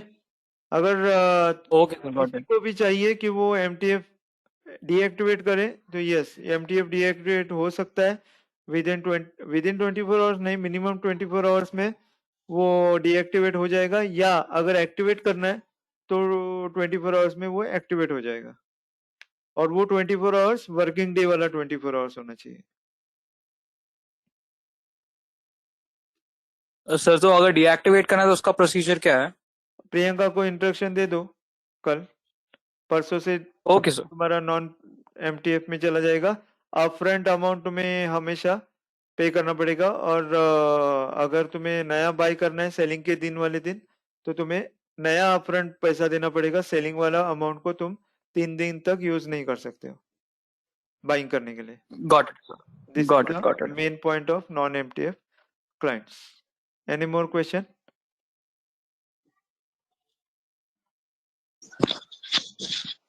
ज्यादा अच्छा क्या रहेगा, MTF लेना या नहीं लेना? वो आपके ट्रेडिंग स्टाइल के ऊपर डिपेंड करता है कि अगर आप पूरे क्रेडिट में बाइंग सेलिंग करते हो जिसके लिए आपके पास सफिशिएंट अमाउंट है तो ज्यादा प्रेफर नॉन MTF रहेगा। बट आप फ्रिक्वेंट ट्रेडर हो, आप मतलब जो MTF का जो बेनिफिट है वो एकदम डिफरेंट ही है। मतलब आप 1 लाख रुपए का पैसा होते हुए 2 लाख का माल ले सकते हो। उस केस में आपका बाइंग कैपेसिटी बढ़ जाता है और नंबर ऑफ कंपनीज या स्टॉक्स आप ज्यादा ले पाते हो, तो आपको उसमें रिटर्न्स में भी उतना इम्पैक्ट आता है। और जो ऊपर का 1 लाख रुपए आप ले रहे हो MTF में, उसके लिए आपको खाली साल में 18% पे करना पड़ रहा है, तो मतलब महीने का 1.5%। तो महीने का 1.5% 18% मतलब किस अमाउंट का? जो मैंने यूटिलाइज किया है MTF का उस अमाउंट का। फॉर एग्जाम्पल मैं MTF का क्लाइंट हूँ, 1 लाख रुपए मेरे पास खुद का है और मैंने 1,30,000 का मान लिया है, तो मुझे सिर्फ 30,000 के ऊपर पर एनम 18% के हिसाब से जितने भी दिन मैं डेबिट रखूंगा 30,000 का, उसके ऊपर मुझे इंटरेस्ट पे करना पड़ेगा एंजल ब्रोकिंग को। ओके तो अगर मैं 1.5% महीने का दे रहा हूँ, अगर मान लो मैंने पूरा का पूरा एडिशनल 1 लाख रुपए का माल ले लिया, तो मैं अगर 1.5% ले रहा हूँ और उस एडिशनल 1 लाख के ऊपर मैं ऑन एन एवरेज 3% भी कमा रहा हूँ, तो एडिशनल मुझे 1.5% का फायदा ही है ना। पूरे महीने भर में वो 18% होता है, तो मेरा बिना मेरे पैसे से मैंने यूज किया। But that is also optional thing, जिनको वो जमता है जो कर सकते वो MTF लो, और जो पूरी क्रेडिट में ट्रेड करना चाहते हैं वो विदाउट MTF काम कर सकते हैं, उसमें कोई प्रॉब्लम नहीं है। ओके ठीक है, ओके एनी मोर क्वेश्चन? एक क्वेश्चन आहे, MTF आहे तरीही सेल केल्यावर 3 दिवस नंतर अकाउंट मध्ये ऐड होणार। हाँ, अगर आपका MTF है, वो MTF है या नहीं है वो आपके सेटलमेंट को कोई धक्का नहीं पहुंचाएगा। जो 3 दिन के बाद जो आपको पैसा आता है, वो पैसा MTF है भी या नहीं भी है, दोनों कंडीशन में वही साइकिल है T+2। तो आपको जो 3 दिन के बाद पैसा आना है, MTF है तो भी आएगा, नहीं है तो भी आएगा। MTF is a internal thing. ठीक है, आई होप कि मैं मैक्सिमम आपका जो दिमाग में क्वेरी या जो भी पेंडिंग क्वेश्चंस थे उसको क्लियर कर पाया। एक और जाते जाते मुझे आपको चीज बताना है, जो शायद हो सकता है कि आज और कल और परसों कई सारे मीटिंग्स होने जा रहे हैं ब्रोकर के साथ, सेबी का और एक्सचेंज का। आज कल और परसों कई सारे रेगुलर मीटिंग्स होने जा रहे हैं सेबी, एक्सचेंज और ब्रोकर्स के। तो हो सकता है कोई नॉमिनल चेंजेस आए या कोई बड़ा कोई चेंजेस आए इस सारे रूल्स में।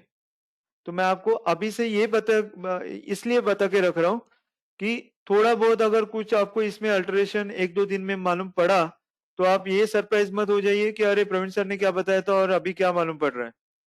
क्योंकि ब्रोकर लोग जितने भी बड़े बड़े ब्रोकर्स है वो अभी तैयार नहीं है इस नए सिस्टम के लिए। तो दे आर रिक्वेस्टिंग कि आप ये 1 सितंबर को लागू करने के बजाय कुछ और एक्सटेंडेड टाइम दो, या फिर जो आपने कंपल्सन किया है उसको थोड़ा सा आप रिलीफ दो, तो शायद उनके मीटिंग में जो भी चीज नया आएगा इंफॉर्मेशन, मैं आपको इमीडिएट अपडेट करने की कोशिश करूंगा। बट राइट नाउ जितना भी इंफॉर्मेशन मेरे पास, ऑथेंटिकेटेड इंफॉर्मेशन मेरे पास था, उस हिसाब से मैंने आपके क्वेरीज सॉल्व कर दी। तो अगर नया कोई नोटिफिकेशन आया तो I will definitely inform you, but till the time this information is very much authenticated and sure. ठीक है, तो thank you so much to all of you, thank you, bye. Thank you sir. Thank you sir. Thank you.